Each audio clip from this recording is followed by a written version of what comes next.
Direct from Foxborough, Massachusetts, the gem of Norfolk County, and taped at the studios of Foxborough Cable Access. It's Foxborough Central. Yeah. And here's your host, Bob Hickey. Welcome to another great episode of Foxborough Central. I'm Bob Hickey, your host. Thank you for taking a little bit of time to join me and my guests as we talk about the people, events, and organizations that make Foxborough truly special. And perhaps you noticed you interrupted my conversation with my friend. And good morning. Representative Jay Barrows. Jay, how are you doing today? Good, sir? Great, thank you. Thanks for having me on. Well, thank you for taking a little bit of time to come down. We love having you come in. You're always accessible to us. And what we're going to do today is I love the way you term it, a Beacon Hill update. Jay Barrows, of course, is our representative in the House, and he has served us now for 20 terms, 30 terms? Yeah, something like that. No, not quite that much. I probably look a little older than I did when I first started, but I took office in January of 2007. Very good. So, and of course, it's a 2-year term, so you're up for re-election this cycle. So best of luck with that. Thank you. I know there's a lot of work that goes into elections. And I don't know, and I say this in all sincerity, I don't know how you find the time to have the business, run re-election. I assume you're still involved with the Tri-Town Chamber of Commerce. Family, you've got a lovely family, and they're all getting older, and I see the kids in the newspaper now. I don't know if you're putting them out there for show or if they're really running the business, but of course, Barrows Insurance and Mansfield. And then all that you do up on Beacon Hill. And so we could sit here and talk for 5 hours. Unfortunately, they don't give me that much time because we've got other things on the channels, but let's start off. What is cool, exciting, and new up on Beacon Hill? Well, we're going to be taking up the budget in the next couple of weeks, so we're working on that. The Republican minority, of which I'm a member, tried to increase local aid, tried to increase Chapter 70 to our schools, and really have not been successful yet. We hope some other things will happen as we get closer to the budget, but the majority party has set the rules and set the budget debate and have made it difficult for us to once again address EBT fraud, the transitional assistance challenges that we've had, Department of Children and Families. Some real horrible things have been happening within the administration, and we need to get to the bottom and try to set some standards by which we're measured, that we have some accountability and some success. And those are two difficult areas. Well, they are difficult areas, and let's talk about the children's services first of all. Now, with the news full of foster care kids, 133 being are missing lost, right now. I was going to say being lost, in addition to the unfortunate, we're going to have to assume that there was a death in that one child. Right. But what is it that you're hearing that is going wrong, and what is it that you think the solution is? Well, we have a problem. The families that we are ultimately responsible for, family households with children from the age of 1 day to 5 years old, 65% of those have substance abuse problems. I mean, serious. That's significant. It's significant. So I think we need to deal with that. I mean, I think that is one of the roots of the problem. The heroin epidemic in the state and in the country, it's horrifying. And I think we need to focus on strengthening that. There's got to be some consequence. Back in 2007, I introduced a bill called PASS, Public Assistance Substance Screening. And it was simply set up to say that if someone's on transitional assistance or a voucher, they could be subject to a random drug test if there'd been a prior conviction for a drug felony. So certainly prior, makes sense because there's a history, a track record. Right. I mean, it's important to keep. Right, and again, we do it in a lot of other things. When people put on probation, they have to do drug testing. So let's extend it to that. And with quote unquote Obamacare, all that stuff is covered with rehab. And the studies show that people that are snapped into rehab as opposed to walking in are far more successful. So that's clearly something that we should look at. That bill, by the way, has been dead on arrival since it was written, because we just perpetuate the same system. By doing the same thing over and over again and expecting a different result. I think we know what that's called. Right. So, but hopefully, again, we can raise the curtain and try to get into that a little bit more. Yeah, it's always a difficult discussion because people talk about being compassionate and having understanding, but sometimes compassion is a little tough love and a little expectation, because without expectations, you're going to encourage failure. Exactly. And that's what we've been doing. And we've got, it leads to all sorts of other things. It leads to homelessness. It leads to families being displaced. It leads to our school districts having to fund children coming from a shelter back to their home school. So you, quite frankly, it could be happening here in Foxborough. You could have a family displaced to Framingham, and that child is bused every day or via taxi back and forth to Foxborough at the school district's expense.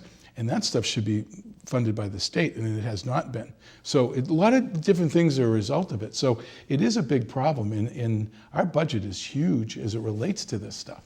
And it's not about spending the money, it's about being wise with it. It's about spending it wisely, because as you Exactly. point out, it is all covered under the Obamacare initiative. Right. So hopefully we can get there with that. Speaking of which, a lot in the news lately of Massachusetts' ability or inability to comply with federal, we'll call it standards, be that as they may, of the Obamacare rollout.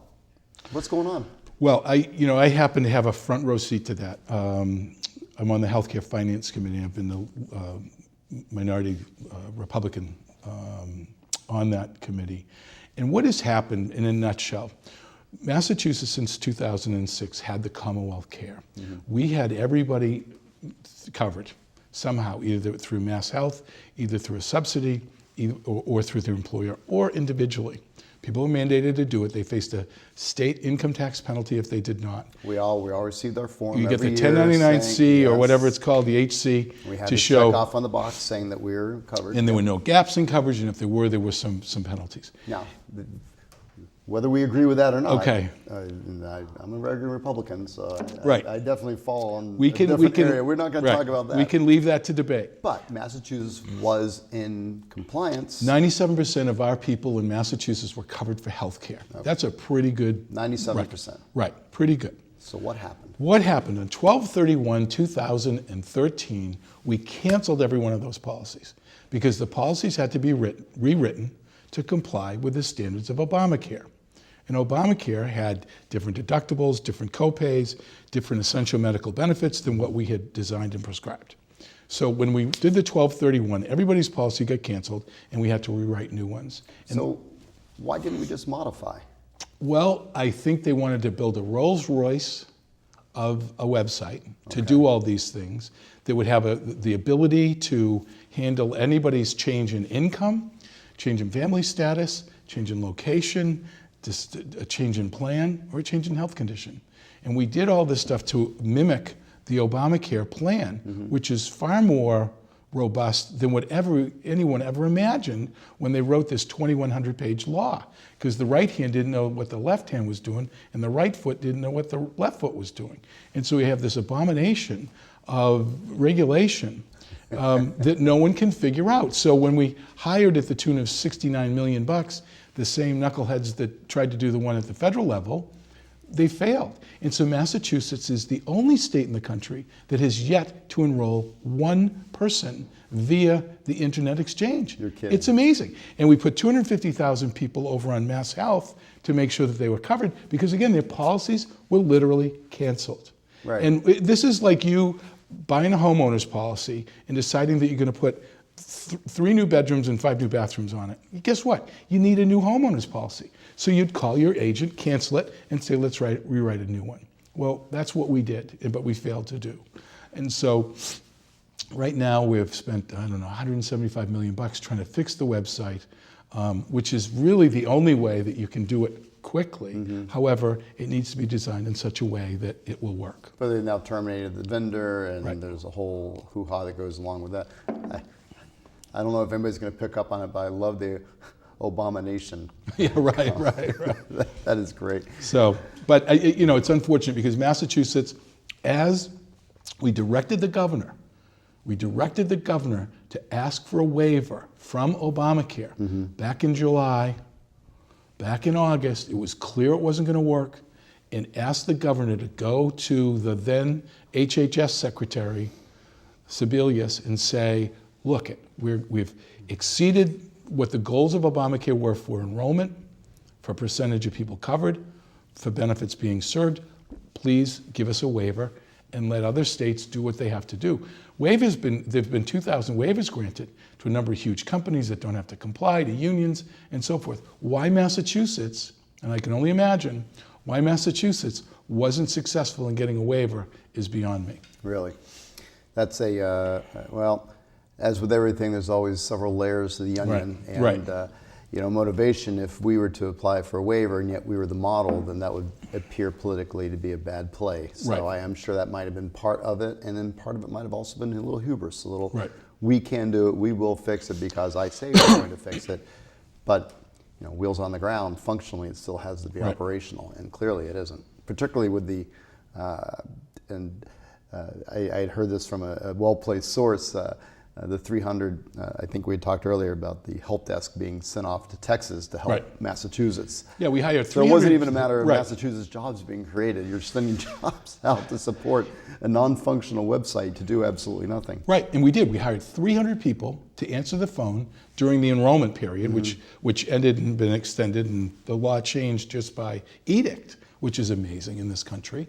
And we had 300 people that had no system. We had no way to answer any questions, so I guess they just answered the phone and gave a warm Texas welcome and hung up. So I don't know, crazy. There's so much going on up in Beacon Hill that we could make an entire program about, but of course we're here in Foxborough talking about Foxborough. And as we cycle back to our town, let's just quickly touch on the budget. You'd mentioned earlier about Republican offerings to increase local aid and increase highway funding and cherry sheet funding, but let's talk about the realities. Where are we? Are tax revenues up? Are they down? With the delay in the awarding of the casino licenses, I know that Plainville Racetrack was awarded a license and they had to make their initial deposit, so there is money coming in from that. But is that a delay as far as the budget goes, or is that an anticipated delay, so that's not going to be actually money in that isn't going to be received? Where are we at? I think we're above. We're certainly above benchmark, and we have to remember that over the last 4 or 5 years. Right. Yeah, we've enjoyed. Well, since 2008, October 2008 is when it tanked. But under this administration, we've raised taxes over $2 billion. So, the sales tax used to be 5%. Yeah. It's 6.25. We added the local meals tax. We added the hotel tax. We did some corporate tax things. So revenues are up. They're up almost 4% statewide. So we're exceeding benchmark. We're looking to increase, I think it's 4.5% is what the increase in state spending will be as a result of that. But again, nothing towards local aid. Which is, I look at our area, suburbia, who keeps sending the money in, and one of my pet peeves is, we have many people in Foxborough that take the train either Sharon or Mansfield. We pay a zone fare. If you ride the subway in Boston, you pay $2.25 no matter where you go. And other systems throughout the country, Washington, D.C. being a great example, have a zone fare on the subway. So why are we paying huge dollars to move back and forth? And again, the folks in the urban areas don't have to. In fact, there used to be, when the Red Line first opened in the Braintree area, that was an additional, you had to pay additional, back when there were tokens, you had to pay additional tokens to get in and out. Right. We have seen tremendous increases in registry fees. I mean, under this administration, we went from getting notified of our license. We don't get notified any longer. We don't do that anymore. God forbid we. A state trooper pointed that out. Sir, your license has expired. So no, he didn't realize we're paying. Yeah, right. We're paying dearly, but as a result of. So somebody's going to notify us. Let me read the DMV. Right. Yeah, I think it's the state trooper to do it, and he usually notifies you with a $100 check. No, he was very nice about it. But it's crazy. So while the economy is still soft, we've still seen unemployment rates here locally haven't come down below that 7. It's horrifying. And so many people have dropped off, and who's calculating the number and what really is it? What is a real number? Because the unemployment rates are just those who are actively searching. Right. It doesn't include those who have given up or who have gained underemployment. And that's a huge issue also that is unaddressed. Well, I went to a grand opening of a new restaurant in Mansfield, and they hired 150 people. 150. Guess how many were full-time? 0. And guess because Obamacare requires... Well, I was just going to say, because, and I used to own a business in Mansfield, and when the connector first opened up, or whatever the version of it was back then, that was a huge issue because I had more than 10.9 full-time employees. Right. And so I fell under the penalty phase, even though none of my staff wanted insurance. I only had 3 people that wanted it. And so there's a huge, I will say it was a huge liability that was placed on me. And I thought I was doing everything right, but that was a real kick. And so when a restaurant opens up and has 150 part-time employees, you can't really blame them. I mean, it's a reality of business that you have to, and certainly I'm no successful businessman, believe me, we all know that. But it's a reality of business that if you are going to trip a certain penalty or a clause, you do what you can to avoid it. We do it with our taxes. We do it every day. We do it. We drive down the road. We'll drive 69 in a 65 zone because we don't think they're going to pull us over for 69. We're pretty sure they're going to pull us over for 70, so we stay at 69. Well, it certainly is it's a challenge all by itself. We saw last week in the House we debated the minimum wage increase. Now, from what I understand, 65% of jobs at Patriot Place are students or kids. And I think that students, high school students, kids going to college, to have a job, to be working to help pay for their tuition, to leave mom and dad out of the equation on Friday night to go to the movies to say, hey. But we all did it. We all learned how to work. We all learned the work ethic, and that's how we got it. And you see that sort of thing, and then what's going to happen is there's a turnaround where there's going to be subsidized summer jobs programs. Oh, we did that last week. The author of the minimum wage bill came back into Boston last week in the House and filed an amendment to the budget going from $25 million to $50 million for the summer jobs program for Boston. See, that is just madness. And it's like crazy. So why are we doing this? And we had offered, again, amendment after amendment to try to save the teen wage earner. Let's have a training wage. So that for 90 days, you have an opportunity to get a job. It's, say, $8 an hour. Sure. To hold it close to what it is now. But a training wage as opposed to making it $10.50 or $11 like the state Senate wants to do for 90 days. And that would allow kids an opportunity. I'm concerned about programs like the Y Summer Camp, where we have a lot of kids. The rec department, we have a lot of kids for summer camp. And we have ratios that we have to meet for those programs. And so the cost of summer camp, guess what, folks? That's going to go up because it's got to be reflective of the cost of providing the labor and staff to run those. And the recreation department is a great example because they're working in Foxborough at least on a revolving budget. So it's money in, money out. It's not an opportunity to go into deficit. This is how much money we're going to spend this year. And so it is a direct pass along to the user fees. So the very people that it's allegedly supposed to help are the same people that are going to be funding it directly. And so it's not even a redistribution of wealth, it's just a redistribution of the burden. Right. So it sounds great, totally, but functionally, it's a hard argument to make because, again, there's always 3 sides to the story. Right. Well, and I had one person say to me, I can't believe that you're against teenage employment. You see, exactly. And I said, I am absolutely not against teenage employment. I'm to make sure that there is opportunity for those kids. And whether it's scooping ice cream or it's a chance to work at the high school during the summer cleanup, whatever it is. Yep. But I don't know. So we missed the boat on that. The other piece around Foxborough, we are soon to have, if anybody can believe this, an agreement on our regional sewer plant. Everybody at home, let's stand up right now. Everybody should stand up and give a round of applause. Going back to my days on the board, and this man right here. So going back to my days on the Board of Selectmen, wow.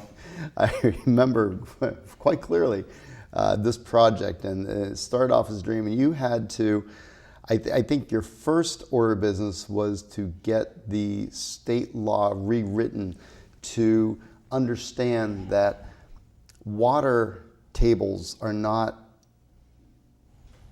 limited to politically the border.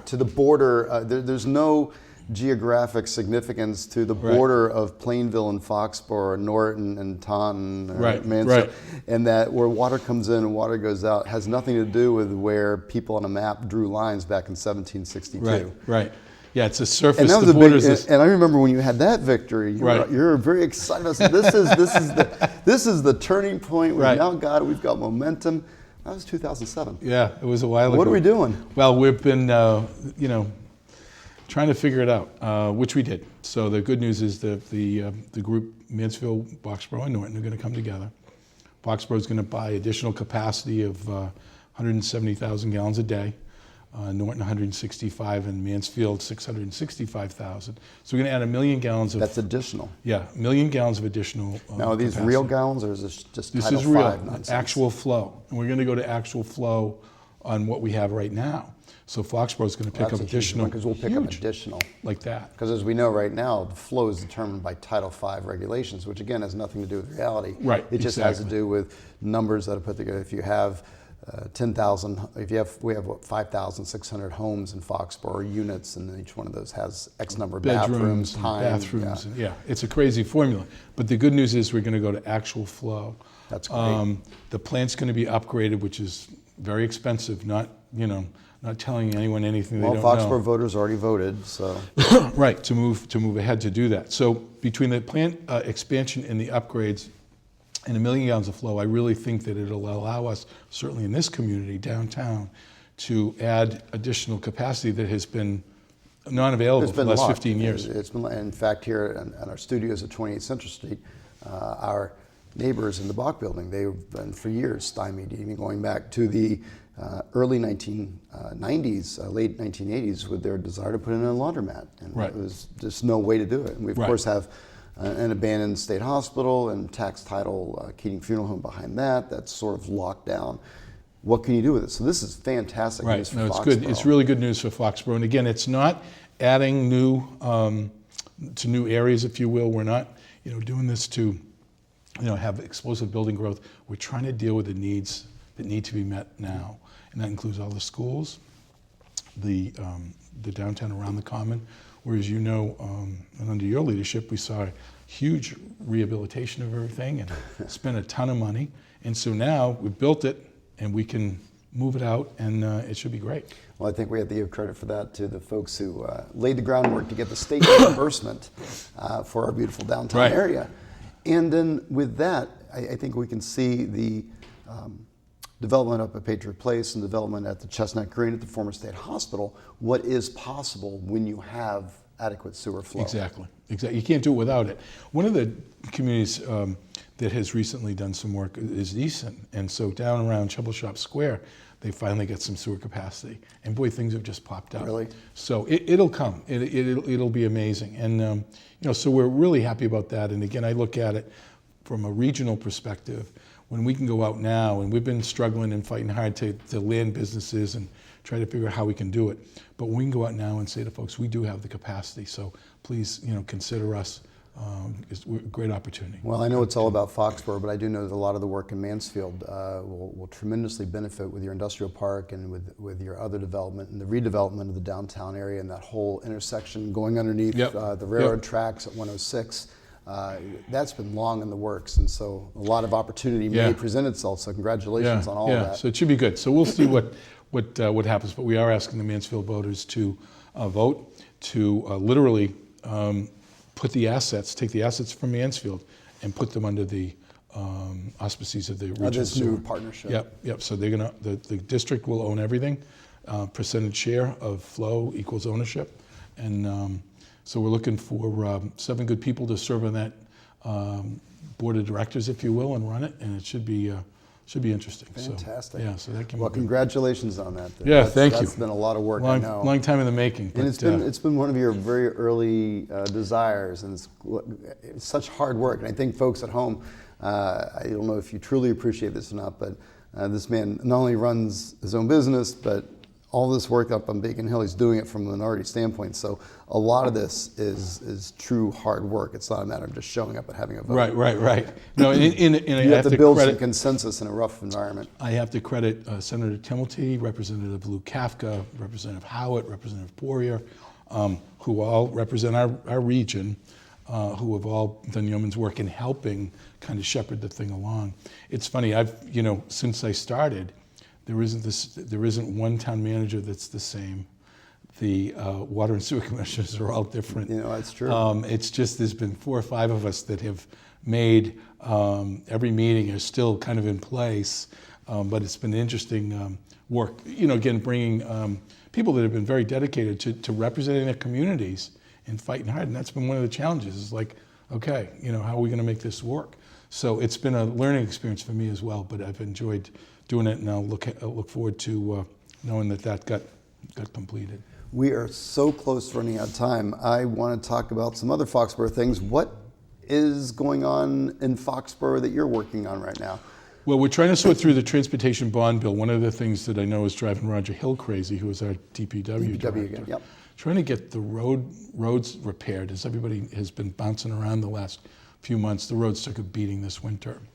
And we had passed a $300 million initiative for Chapter 70 money. Chapter 90, excuse me. Okay. Chapter 90 comes right back to the community through a formula. And is that an increase, a decrease? Increase of $100 million. Wow. And however, the good governor has decided to hold that money and not release the additional $100 million. So that's been a pawn in the whole transportation bond bill. And believe me, that money could be spent tomorrow to repair some of our roads that have been drastically affected. We also have the transportation bond bill.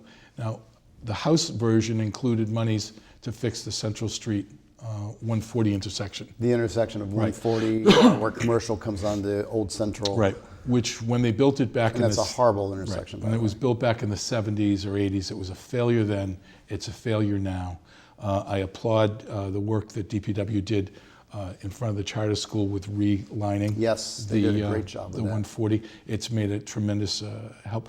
But again, working with Mass Highway, we need to fix that traffic signal or put a signal in or something. Well, I think that their effort, and again, I probably don't know the entire story, but with a previous business that was looking to relocate, the way they were strong-armed and forced to do certain things sort of scared them off. Oh, so yeah, they were connecting it to Foxfield Plaza, right, which is 2 miles down the road. And again, that just prevents economic development. Foxborough Plaza, right on the Mansfield line. In fact, some of it is in Mansfield. Mm-hmm. Be a great shared community effort to see that redeveloped. And I got to tell you, a lot of people were disappointed in that it seemed as if it was an unnecessary strong arm. Yet, absolutely appreciating Mass Highway's position that something needed to be done. Right. So I'm glad you're addressing this. Right. So we're trying between the House and the Senate to see if we can rectify that, in hopes it'll get done. But we need to put pressure on the governor to release the rest of the regular money to improve the roadways. Also, we've got the Foxborough Cleanup, which I'm sure you know about on the Foxborough 17th. Cleanup Day is becoming an annual event. Yeah. A.J. Dooley, our local coach, volunteer, business owner, along with our town historian, Jack Othelette, really spearheading this. It's great. It's going to be an annual event. We've seen it now. I think this is our 6th or 7th year in Mansfield with 3 years in Norton. I know we've got started last year in Foxborough. We did it a couple years before that. So it's great to see our area pick up and clean up and really work to present a beautiful community. Yeah, it's a great day, and it's so important to create that community spirit, which having, for lack of a better term, having a clean place is a good thing. It just shows great pride in the community. So things are going well, and I look forward to serving another term. Again, as you alluded to earlier, we're up again in November for another 2 years, and looking forward to getting back in and finishing up some of these things that have been important to Foxborough and important to the whole region. Well, Representative Jay Barrows, who covers all of Foxborough, Mansfield, and parts of Norton? Actually, all of Foxborough, parts of Mansfield, and parts of Norton. Okay.